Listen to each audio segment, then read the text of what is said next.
یہاں پہ دیکھیے ما ہاذا، اس کی انگلش کیا ہے؟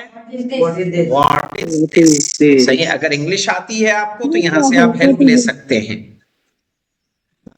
کتابن کیا معنی ہوگا اس کا انگلش میں؟ This is a book.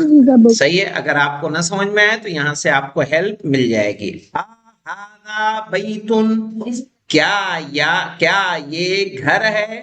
تو از دس ہاؤس، یعنی کیا یہ ایک گھر ہے؟ لا نعم ہاذا بیتن، نعم یعنی یس. صحیح ہے، ہاں یہ گھر ہے. لا ہاذا مسجد، نہیں یہ مسجد ہے. صحیح ہے. من ہاذا، یہ کون ہے؟ من ہاذا، یہ کون ہے؟ Who is this؟ اب یہاں دیکھیے ایک چیز دیکھیے. ہاذا جب ہم لکھتے ہیں تو ہاذا لکھنے کے لیے ہم کیا لکھتے ہیں؟ ایسے لکھتے ہیں نا ہاذا، یہ ہاذا ہے. لیکن جب پڑھا جاتا ہے تو ایسے پڑھا جاتا ہے. تو بولنا ہمیں ہاذا ہے، لکھنا ہمیں اس طرح سے ہے. ٹھیک ہے، لکھنا اور بولنا ان دونوں میں کیا آئے گا؟ فرق آئے گا. بولنا ہاذا، لکھنا ہاذا. آپ کو الف یہاں پہ نہیں لکھنا ہے. صحیح ہے، الف یہاں پہ بات میں زال کے بعد ہے، یہاں ہے کے بعد بھی ہے اور بولنے میں ہے کے بعد بھی ہے اور زال کے بعد بھی ہے. اور دوسری یہ جو تنوین ہوتی ہے، جیسے ہم نے کہا نا کتابن، یہ تنوین سے ایک کے معنی نکلتے ہیں. کس کے؟ ایک کے. اسی لیے کہا جاتا ہے نکیرہ ہو، نکیرہ کا ترجمہ آپ ایک سے کر سکتے ہیں. جیسے ہاذا کتابن آپ ترجمہ کریں گے یہ ایک کتاب ہے، آپ کا ترجمہ صحیح ہوگا. صحیح ہے. تو یہ ایک کا معنی کہاں مل رہا ہے ہمیں؟ کہاں سے ملتا ہے؟ دو زبر، یہ دو زبر دو پیش جو آتا ہے نا تنوین، اس سے ملتا ہے. سمجھ میں آئے گا؟ یہ جو اس میں دکھ رہا ہے تنوین، اس سے ایک کے معنی پیدا ہوتے ہیں. اگر تینوں بھی تنوین سے مراد ہے تو صرف دو پیش سے مراد ہے یہاں پر؟ نہیں، تینوں تنوین سے ہی مراد ہے. یہ شاکر عباس، آپ نے کیا نام بتایا تھا؟ جلدی سے بتائیے پھر مجھے. بیبی ناز. ہاں،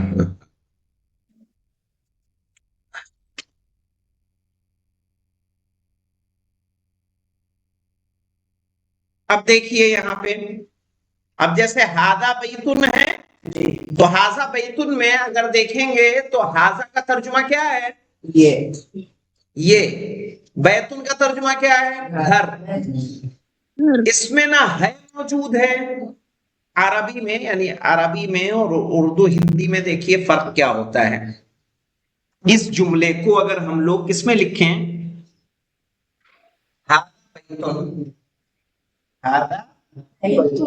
بیتن. اگر اس کا ترجمہ ہم ہندی میں کریں گے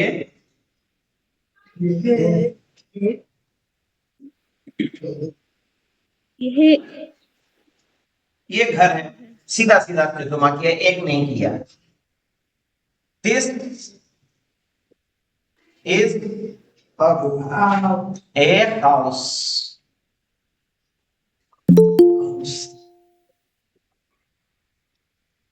دروازہ وہ بند کرو تو.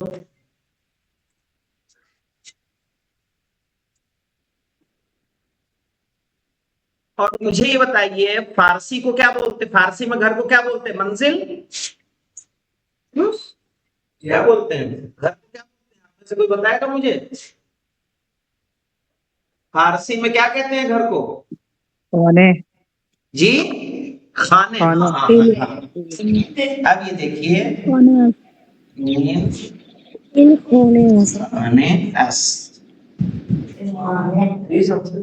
وہ مت جلا، یہ جلانا ہے. ان خانے ایس. آپ دوسری لینگویجز میں دیکھتے ہیں یہاں ان دونوں کو جوڑنے کے لیے ہمیں کس کا استعمال کرنا پڑا؟ انگلش میں کس کا استعمال کرنا پڑا؟ ہندی میں کس کا استعمال کرنا پڑا؟ ہے ہندی میں کوئی ایسا لفظ آپ کو ایکسٹرا دکھ رہا ہے جو دونوں کو جوڑنے کے لیے آ رہا ہو؟ نہیں ہے نا. یہ دونوں میں اس کے معنی کہاں سے آ گئے؟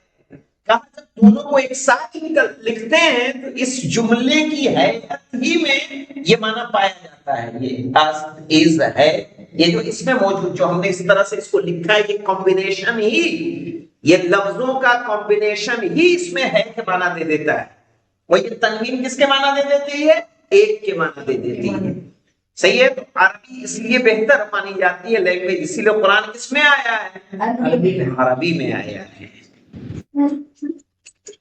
تو یہ سمجھیے. اور میں آپ کو یا گجراتی میں 6 لگاتے ہیں بھی لگاتے ہیں جی. اب آ جائیے. This is a house. Is this a house. اب آئیے ویکیبلری میں دیکھیے مولانا لفظیں، اور ان لفظوں کو آپ کو یاد کرنا ہوگا. بنا یاد کیے آپ کو صحیح ہے کام نہیں بنے گا. نہ آپ ٹرانسلیشن کر پائیں گے، نہ ترجمہ کر پائیں گے، نہ کوئی چیز لکھ پائیں گے. اگر میں اردو دے دوں گا کہ یہ گھر ہے، اس کی عربی بنائیے، تو آپ کو گھر کی عربی آنی چاہیے کہ نہیں آنی چاہیے؟ کہ گھر کو کیا کہتے ہیں؟ بیت. بیتن مانے کیا ہوتا ہے؟ ہاؤس. دیکھا ان کا صحیح کھلا ہے جی. بیتن مانے کیا ہوتا ہے؟ ہاؤس. آگے پڑھیے کیا ہے؟ مسجد. مسجدن. مسجد یعنی ماسک ہے نا انگلش میں. پھر اس کے بعد کیا ہے؟ بابن. بابن مانے کیا ہوتا ہے؟ ڈور. انہیں لکھا تو بابن کیا ہے؟ ڈور. کتابن کیا ہے؟ بک. صحیح ہے نا کتاب کہتے ہیں. قلم کس کو بولتے ہیں؟ پین کو. مفتاح مانے کی یعنی چابی. مکتب رائٹنگ ٹیبل. رائٹنگ ٹیبل یعنی میں نے آپ کو بتایا تھا پڑھنے لکھنے والی چیز جو ٹیبل ہوتی ہے اس کو کیا بولتے ہیں؟ مکتب. سریر مانے بیڈ. کرسی مانے کرسی. نجم مانے ستارہ اسٹار. قمیص مانے شرٹ. طبیب مانے ڈاکٹر. صحیح ہے نا طبیب یعنی ڈاکٹر. ولد مانے ولد لڑکا. طالب مانے اسٹوڈنٹ. رجل مانے تاجر یعنی مرچنٹ تجارت کرنے والا ویاپاری. کلبن ڈاگ. صحیح ہے. قطن کیٹ. صحیح ہے. حمارن حمار کہتے ہیں گدھے کو. حمار یعنی گدھا ڈنکی. حصان یعنی حصان گھوڑا. جمل صحیح ہے. جمل کہتے ہیں اونٹ کو کیمل کو. دیگ کہتے ہیں مرغے کو روسٹر. صحیح ہے دیگ. مدرس یعنی ٹیچر. مندیل یعنی رومال کرچیف. یعنی یاد رکھیے ہر درس کے آخر میں اس طرح سے آپ کو ویکیبلری دی ہوئی ہے. اگر درس میں آپ کو کہیں بھول رہے ہیں تو یہاں سے آپ اس سے فائدہ لے سکتے ہیں. جیسے کوئی درس پڑھا آپ نے، درس میں کسی لفظ کے معنی آپ کو سمجھ میں نہیں آئے، تو اگر آپ کو انگلش آتی ہے تو بآسانی آپ یہاں سے جان سکتے ہیں کہ اس لفظ کے معنی کیا ہے. چونکہ جو بھی لفظ سخت لفظ آئے تھے، چونکہ ہاذا اور من اور ما تو آپ کو بتا ہی دیا میں نے، باقی جو لفظ یہ استعمال ہوئے پورے درس کے اندر وہ انہوں نے یہاں پر دے دیا ہے.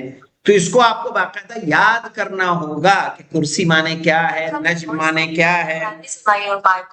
ہلو وعلیکم السلام. الدرس الثانی. ثانی کہتے ہیں دوسرا. ثانی دوسرا.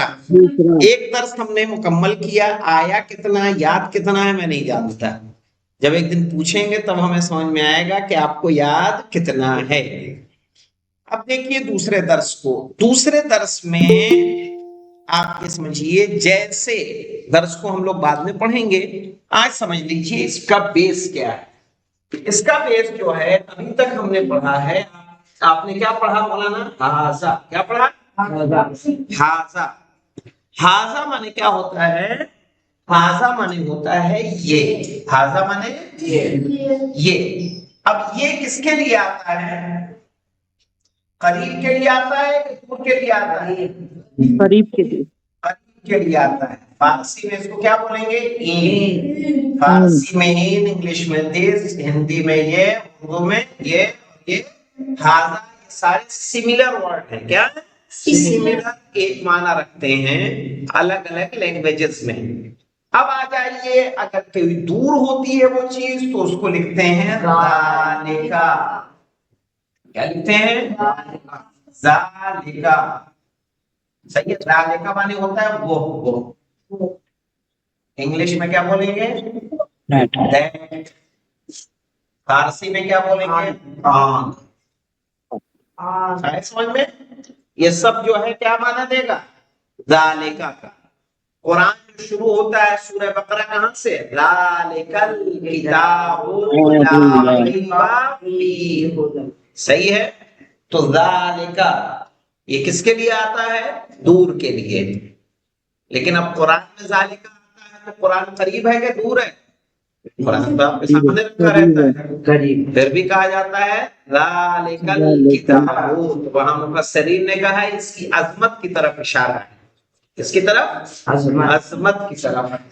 جب تفسیر پڑھیں گے تو جانیں گے انشاءاللہ۔ تو ذالکا، پھر یہ کس کے لیے استعمال کیا جائے گا؟ دور کے لیے۔ مثال کے طور پر اگر یہ پین ہمارے پاس قریب میں ہے تو کہیں گے کیا؟ ذالک قلم۔ اور وہ دروازہ دور ہے تو کہیں گے ذالک باب۔ وہ دور ہے نا تو اس کے لیے کیا استعمال کیا جائے گا؟ ذالک باب۔ سمجھ میں آیا جی؟ کیا بولیں گے دور کے لیے؟ بولیے وہ کیا ہے؟ ذالکا باب۔ بولو۔ ما ذالک۔ ذالک بابن۔ صحیح ہے نا، وہ دروازہ ہے۔ اور ہاذا اور ذالک یہ دونوں مذکر کے لیے ہیں۔ کس کے لیے ہیں؟ مذکر، میل کے لیے۔ جیسے فارسی میں این ہے، فرق دیکھیے مولانا، فارسی میں این اور آن ہے، یہ میل اور فیمیل دونوں کے لیے آتا ہے کہ نہیں آتا ہے؟ میل اور فیمیل دونوں کے لیے کیا استعمال کیا جائے گا؟ این اور آن۔ اسی طرح انگلش میں دس اور دیٹ میل اور فیمیل کے لیے کامن ہے کہ الگ الگ ہے؟ کامن ہے۔ This is a boy, this is a girl, that is a boy, that is a girl. This اور دیٹ دونوں کے لیے استعمال کیا جاتا ہے۔ یہ وہ ہندی میں بھی دونوں کے لیے استعمال کیا جاتا ہے، لیکن عربی میں میل کے لیے الگ ہے، فیمیل کے لیے الگ ہے۔ میل کے لیے ہم ہاذا اور ذالکا کا استعمال کرتے ہیں، فیمیل کے لیے ہم ہاذا کی جگہ پہ ہادیہ اور ذالکا کی جگہ پہ تلکا کا استعمال کرتے ہیں۔ تلک الرسل فضلنا بعضهم على بعض۔ صحیح ہے، سورہ تیسرا پارہ جو شروع ہوتا ہے کہاں سے ہوتا ہے؟ تلک الرسل فضلنا بعضهم على بعض۔ صحیح ہے، تو تلکا کس کے لیے آتا ہے؟ مؤنث کے لیے۔ ہادی کس کے لیے آتا ہے؟ مؤنث کے لیے۔ تو عربی میں آپ کو یہ فرق رکھنا ہوگا، باقی زبانوں میں یہ فرق نہیں پائیں گے آپ، لیکن عربی میں مذکر کے لیے الگ اسم اشارہ ہے اور مؤنث کے لیے الگ اسم اشارہ ہے، قریب کے لیے بھی اور دور کے لیے بھی۔ والحمدللہ رب العالمین۔ اس سے آگے انشاءاللہ ہم لوگ کل پڑھیں گے والحمدللہ۔ دوسرا درس یعنی باقاعدہ ہم لوگ کب شروع کریں گے؟ کل۔